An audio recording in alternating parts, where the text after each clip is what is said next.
অনেক ছোট, তারা আমাদের কিভাবে সাহায্য করবে? সে ছোট কিন্তু অনেক শক্তিশালী এবং অনেক দ্রুত। এবং মনে হয় তুমি জানো না, ভাল্লুক ইঁদুরকে অনেক ভয় পায়।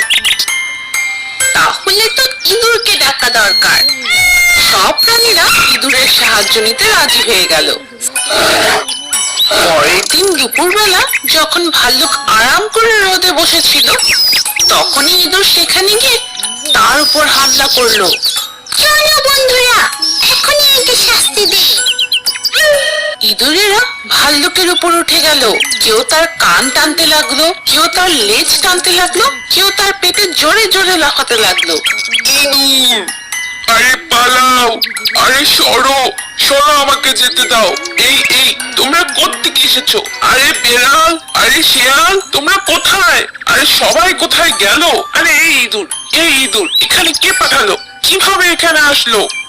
ভাল্লুক অনেক ভয় পেল এবং ছটফট করতে লাগলো। আমরা তোমাকে ছাড়বো না, তোমার সেবা করানোর অনেক ইচ্ছা, তাই না?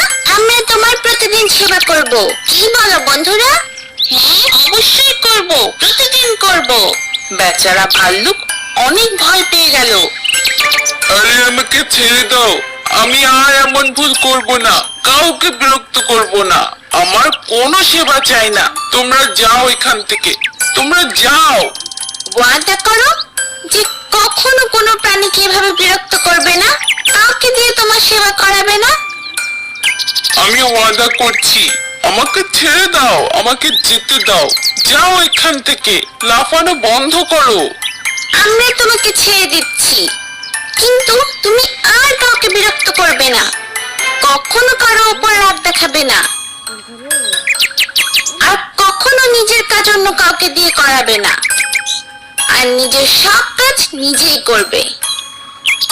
আমি আমি বুঝতে পেরেছি। আরে ছেড়ে দাও, আমি অনেক শাস্তি পেয়েছি, আমার শরীরে অনেক ব্যথা করছে, ছাড়ো ছাড়ো।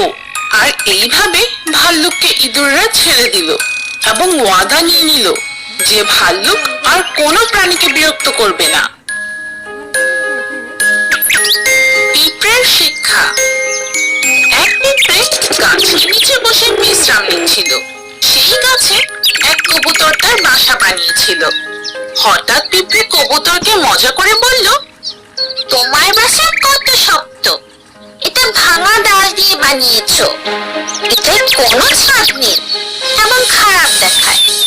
আমার মনে হয় আমার গর্তের বাসাটি তোমার বাসা থেকে অনেক ভালো।